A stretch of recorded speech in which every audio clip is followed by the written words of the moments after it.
Hello friends, ఈరోజైతే నేను మీకు బ్లాక్ చైన్ టెక్నాలజీలో జెన్సిస్ బ్లాక్ అంటే ఏంటో క్లియర్గా ఎక్స్ప్లెయిన్ చేస్తాను. Genesis block is the first block in the bitcoin block chain. It is also called as block zero. So మనకి బ్లాక్ చైన్ టెక్నాలజీలో మనకి నంబర్ ఆఫ్ బ్లాక్స్ అనేవి ఉంటాయి. ఈ నంబర్ ఆఫ్ బ్లాక్స్లో ఫస్ట్ బ్లాక్ని ఏమంటారు అంటే జెన్సిస్ బ్లాక్ అని అంటారు. సో ఇక్కడ చూడండి, బ్లాక్ చైన్ అనేది డీసెంట్రలైజ్డ్ సిస్టమ్ అనమాట.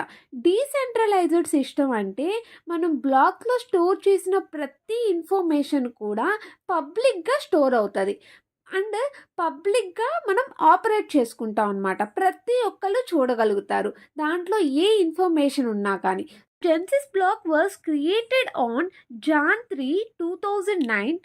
Satoshi Nakamoto mined the genesis black.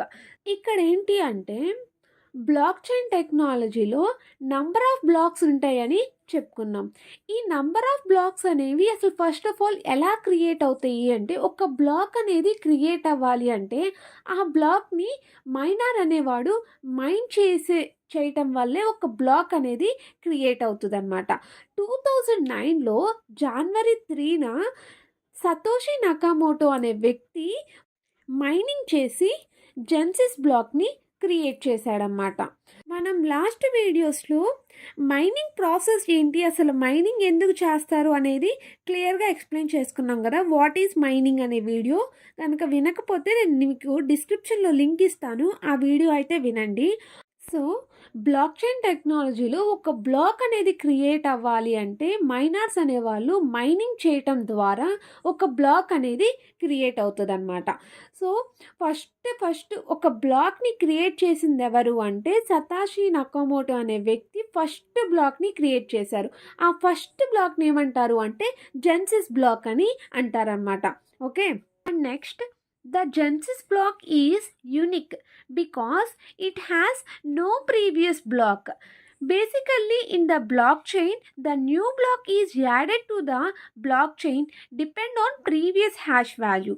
The Genesis block is the first block, so it doesn't have the previous hash value. That's why it is unique. So ఇక్కడ ఏం చెప్తున్నాడు అంటే genesis black అనేది unique అంట. అంటే అన్ని బ్లాక్స్లోనూ ఇది ప్రత్యేకమైన బ్లాక్ అంట. యూనిక్ అంటే అదే కదా. సో ఎందుకు ఇది యూనిక్ అంటే జెన్సిస్ బ్లాక్కి ప్రీవియస్ బ్లాక్ అనేది లేదనమాట. ఎందుకంటే ఇది ఫస్ట్ బ్లాక్ కదా, దీనికి ముందు ఎటువంటి బ్లాక్స్ అనేవి ఉండవు. దీని తర్వాతే ఏ బ్లాక్ అయినా క్రియేట్ అవ్వాలి. సో ఇక్కడ డయాగ్రామ్లో చూడండి, మనకి బ్లాక్ చైన్ టెక్నాలజీలో ఒక బ్లాక్ నుంచి ఇంకో బ్లాక్కి కనెక్ట్ అవ్వాలి అంటే ప్రీవియస్ బ్లాక్ హ్యాష్ వాల్యూతో మనం ఒక బ్లాక్ నుంచి ఇంకొక బ్లాక్కి కనెక్ట్ అవుతాం అనమాట. సో చూడండి, ఒక బ్లాక్కి ఏ ఇన్ఫర్మేషన్ ఉండాలంటే యూనిక్ హ్యాష్ వాల్యూ ఉండాలి, ప్రీవియస్ హ్యాష్ వాల్యూ ఉండాలి, సెట్ ఆఫ్ ట్రాన్సాక్షన్స్ ఉంటాయి అన్నమాట. సో మనం ఒక న్యూ బ్లాక్ని క్రియేట్ చేసినప్పుడు ప్రీవియస్గా ఏ బ్లాక్ అయితే దాని హ్యాష్ వాల్యూ అనేది న్యూ బ్లాక్లో స్టోర్ అవుతుంది.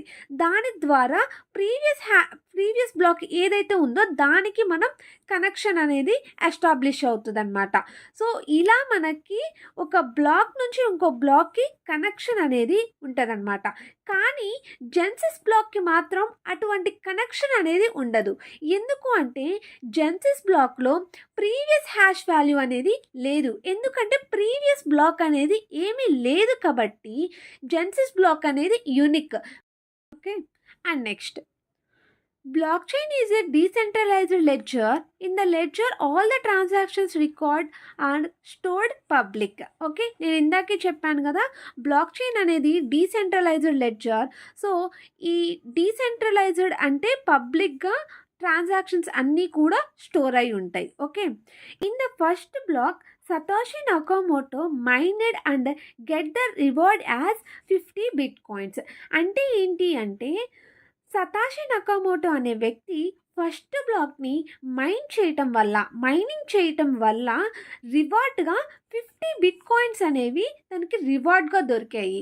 ఓకే, సో ఈ విషయం మీ అందరికీ తెలిసే ఉంటుంది. మనం మైనింగ్ అనే కాన్సెప్ట్లో మనం ఈ విషయాన్ని క్లియర్గా ఎక్స్ప్లెయిన్ చేసుకున్నాం కదా. సో అదే విషయం నేను మళ్ళీ ఒకసారి చెప్తాను చూడండి. బ్లాక్ చైన్ టెక్నాలజీలో ఒక బ్లాక్ అనేది క్రియేట్ అవ్వాలి అంటే మైనర్స్ అనేవాళ్ళు ఒక కాంప్లెక్స్ మ్యాథమెటికల్ ప్రాబ్లమ్ని సాల్వ్ చేయాలి. అలా సాల్వ్ చేయటం ద్వారా ఒక న్యూ బ్లాక్ అనేది క్రియేట్ అవుతుంది. ఆ న్యూ బ్లాక్లో మనం సెట్ ఆఫ్ ట్రాన్సాక్షన్స్ అన్నీ కూడా స్టోర్ చేస్తాం. ఇలా ఒక కాంప్లెక్స్ ప్రాబ్లమ్ని సాల్వ్ చేయటం వల్ల రివార్డ్గా వాళ్ళకి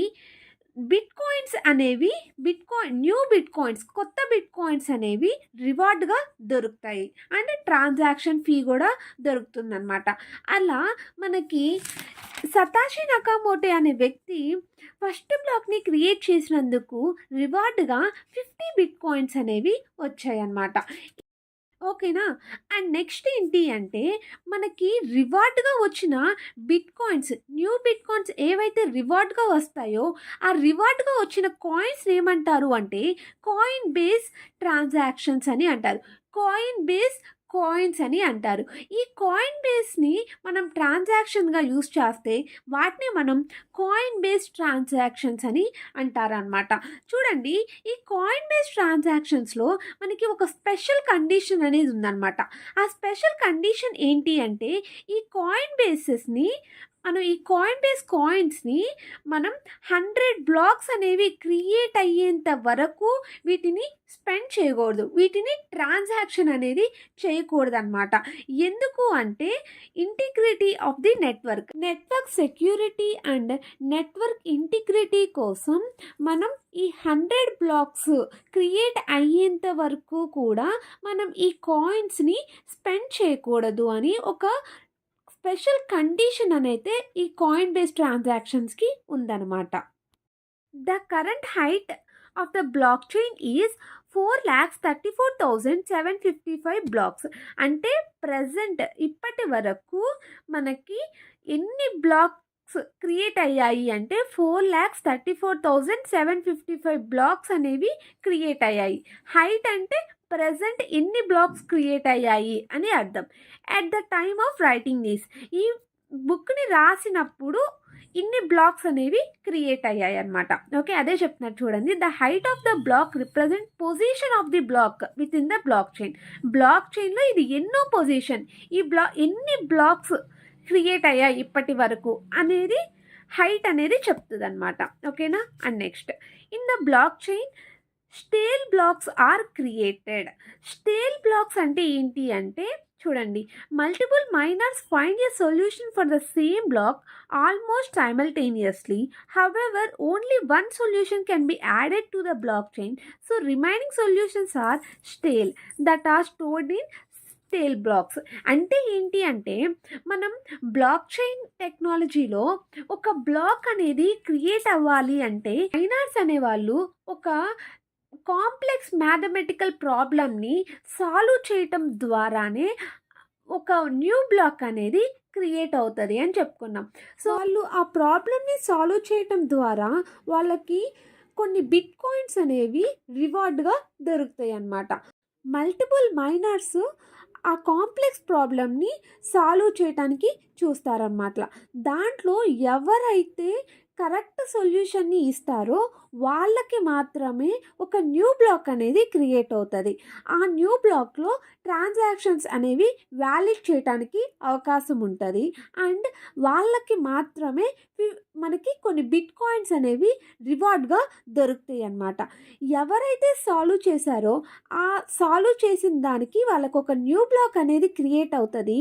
ఎవరైతే సాల్వ్ చేయలేదో అంటే వాళ్ళు కూడా ఏదో ఒక సొల్యూషన్ అయితే ఇస్తారు కదా, ఆ సొల్యూషన్స్ అన్నిటినీ కూడా మనం స్టేల్స్ అని అంటారు. ఈ సొల్యూషన్స్ అన్నిటినీ కూడా మనం స్టేల్ బ్లాక్లో స్టోర్ చేస్తాం అనమాట. సో స్టేల్ బ్లాక్స్ అంటే ఏంటో అర్థమైంది కదా. రిమైనింగ్ సొల్యూషన్స్ అన్నీ ఏదైతే కరెక్ట్ సొల్యూషన్ కాకుండా చాలామంది మైనర్స్ సొల్యూషన్స్ని కనుక్కుంటారు కదా, రిమైనింగ్ సొల్యూషన్స్ అన్నిటినీ కూడా మనం స్టేల్ బ్లాక్లో స్టోర్ చేస్తాం. సో అందుకనే బ్లాక్ చైన్లో స్టేల్ బ్లాక్స్ కూడా క్రియేట్ అవుతాయి అని చెప్తున్నాడు అనమాట. ఓకే, నెక్స్ట్ చూడండి, orphan blocks are also called detected blocks. ఇక్కడ చూడండి, ఆర్ఫన్ బ్లాక్స్ అని అన్నాడు. ఆర్ఫన్ బ్లాక్స్ అంటే ఏంటి అంటే, ఒక న్యూ బ్లాక్ని క్రియేట్ చేయాలి అంటే ఒక కాంప్లెక్స్ ప్రాబ్లమ్ని సాల్వ్ చేయటం ద్వారా ఒక న్యూ బ్లాక్ అనేది క్రియేట్ అవుతుంది అని చెప్పుకున్నాం. సో మల్టిపుల్ మైనర్స్ ఆ ప్రాబ్లమ్ని సాల్వ్ చేయడానికి చూస్తారు. సమ్ టైమ్స్ ఏం జరుగుతుంది అంటే, ఇద్దరు మైనర్స్ ఒకేసారి కరెక్ట్ సొల్యూషన్ని కనుక ఇస్తే అప్పుడు ఏ సొల్యూషన్ని ఈ బ్లాక్ చైన్ తీసుకోవాలి, ఎవరికి న్యూ బ్లాక్ని క్రియేట్ చేయాలి అండ్ ఎవరికి ఈ న్యూ బిట్ కాయిన్స్ని ఇవ్వాలి అనేది ఇక్కడ కన్ఫ్యూజన్ అనేది వస్తుంది అనమాట. అలాంటి టైంలో ఇప్పుడు ఈ బ్లాక్ చైన్ టెక్నాలజీ ఏం చేస్తుంది అంటే, ఎవరైతే with in minutes with in సెకండ్స్లో కౌంట్ చేసి ఎవరైతే ఫస్ట్ ప్రాబ్లమ్ని సాల్వ్ చేశారో వాళ్ళకి మాత్రమే ఒక న్యూ బ్లాక్ అనేది క్రియేట్ అవుతుంది అండ్ వాళ్ళకి మాత్రమే బిట్ కాయిన్స్ అనేవి రివార్డ్గా దొరుకుతాయి అన్నమాట. రిమైనింగ్ వ్యక్తి ఉన్నాడు కదా, తన సాల్వ్ చేసిన ప్రాబ్లమ్ని రిజెక్ట్ చేస్తారన్నమాట. అలా రిజెక్ట్ చేసిన బ్లాక్ని ఏమంటారు అంటే ఆర్ఫన్ బ్లాక్ అని అంటారు. అందుకనే orphan blocks are also called as detected blocks. వాళ్ళకి ఒక న్యూ బ్లాక్ అనేది క్రియేట్ అవ్వాలి, కానీ విత్ ఇన్ సెకండ్స్లో వాళ్ళు ఆ బ్లాక్ని క్రియేట్ చేయలేకపోయారు. సో అందుకనే అటువంటి బ్లాక్ని ఏమంటారు అంటే ఆర్ఫన్ బ్లాక్ అని అంటారనమాట. ఓకే, అండ్ నెక్స్ట్ చూడండి, in bitcoin the block validation is the process of verifying the proof of work and check all the rules and protocols are followed. So ఒక బ్లాక్ని వ్యాలిడ్ బ్లాకా కాదా అని చెక్ చేయడానికి మనం proof of వర్క్ని use చేసి ఆ బ్లాక్ అనేది వ్యాలిడా ఇన్వాలిడా అనేది మనం చెప్తామన్నమాట. ఇప్పుడు లేటెస్ట్గా ఒక బ్లాక్ని వ్యాలిడ్ చేయటానికి వర్షన్ 4 అనేది వచ్చిందనమాట. ఈ వర్షన్ 4ని BIP65 అనే వాళ్ళు ప్రపోజ్ చేశారు and has been used since bitcoin core client version 0.11. Okay, ఈ వర్షన్లో కూడా మనం ఈ వర్షన్ 4ని యూజ్ చేస్తున్నాం. అసలు ఈ వర్షన్ 4 అనేది ఎందుకు వచ్చింది అంటే, మనం ప్రీవియస్ వర్షన్లో మనం ఆర్ఫన్ బ్లాక్ ద్వారా మనం కండిషన్స్ని మనం ఫేస్ చేయాల్సి వస్తుంది. సో అటువంటి కండిషన్ని మనం ఈ వర్షన్ 4 ద్వారా సాల్వ్ చేస్తాం అనమాట. ఈ న్యూ వర్షన్ 4లో మనం కొన్ని న్యూ చేంజెస్ని, కొన్ని రూల్స్ని మనం చేంజ్ చేయటం ద్వారా ఈ వర్షన్ 4 అనేది వచ్చిందనమాట. ఈ వర్షన్ 4 ద్వారా మనం కొన్ని రూల్స్ అనేవి చేంజ్ చేసాం. ఈ bitcoin network forks are occurred. Fork అంటే ఏంటి అంటే, ఇది ఒక ప్రోటోకాల్ని చేంజ్ చేయటం అనమాట. సో ఆల్రెడీ మనకు ఉన్న రూల్ని చేంజ్ చేయటాన్ని ఫోర్క్ అని అంటారు. ఇక్కడ చూడండి, there are 2 types of forks, hard fork and soft fork. Hard fork అంటే ఏంటి అంటే, hard fork occur when a change in a blockchain protocol like a big change in rules of blockchain compared to the old rules. Old రూల్స్తో compare చేసుకుంటే ఇక్కడ చాలా big change కనుక జరిగితే దాన్ని మనం హార్డ్ ఫోర్క్ అని అంటారు. అలానే సాఫ్ట్ ఫోర్క్ అంటే ఏంటి అంటే, small change in the old రూల్స్లో స్మాల్ చేంజ్ కనుక జరిగితే దాన్ని మనం సాఫ్ట్ ఫోర్క్ అని అంటారన్నమాట. In the bitcoin blockchain when 2 valid blocks are created nearly simultaneously by different miners, it can cause a split into the network. So ఒకే టైంలో different miners అనేవాళ్ళు సైమల్టేనియస్గా ఒక సొల్యూషన్ని కనుక క్రియేట్ చేసినప్పుడు ఎవరి సొల్యూషన్ని తీసుకోవాలి అని చెప్పి కన్ఫ్యూజన్ అనేది వస్తుంది కదా. సో ఆ కన్ఫ్యూజన్లో టైం లిమిట్ని బేస్ చేసుకొని ఒక సొల్యూషన్ని మనం యాక్సెప్ట్ చేస్తాం, ఇంకో సొల్యూషన్ని మనం రిజెక్ట్ చేస్తాం. ఆ రిజెక్ట్ చేసిన బ్లాక్ని మనం ఆర్ఫన్ బ్లాక్ అని చెప్పుకుంటున్నాం. ఇలా టైం బేస్లో కాకుండా మనం వ్యాలిడ్ చేసి ఈ బ్లాక్ని మనం తీసుకోకూడదు అని చెప్పి ఒక డెసిషన్ తీసుకోవటానికి మనకి ఈ వర్షన్ 4 అనేది యూజ్ అవుతుంది అనమాట. చూడండి, ఈ వర్షన్ 4 అనేది ఏది వ్యాలిడ్ అనేది కన్సిడర్ చేయడానికి యూజ్ అవుతుంది అనమాట. సో ఎలా ఇది కన్సిడర్ చేస్తుంది అంటే, so Solve this, the network follows the largest chain principle. That means largest chain principle help to ensure security and integrity of the Bitcoin network in largest chain, which is the most computational work. So ఈ version 4లో ఏం చేస్తుంది అంటే ఒక two సొల్యూషన్స్ని split చేస్తుంది. ఒక సొల్యూషన్ని ఇలా split చేసి ఒక సొల్యూషన్కి ఆ ట్రాన్సాక్షన్ హిస్టరీని వాటన్నిటిని బేస్ చేసుకొని కాంపిటేషనల్ పవర్ దేనికైతే ఎక్కువగా ఉంటుందో ఆ బ్లాక్ని మాత్రమే వ్యాలిడ్ బ్లాక్ అని చెప్తుంది. దేనికైతే కాంపిటేషనల్ పవర్ తక్కువగా ఉంటుందో ఆ బ్లాక్ని ఇన్వాలిడ్ బ్లాక్ అని చెప్తుంది అనమాట. By using version 4 we are decided the which block is the valid block. Okay, this is all about Genesis block. Okay, మీకు క్లియర్గా అర్థమైంది అనుకుంటున్నాను. జెన్సిస్ బ్లాక్ అంటే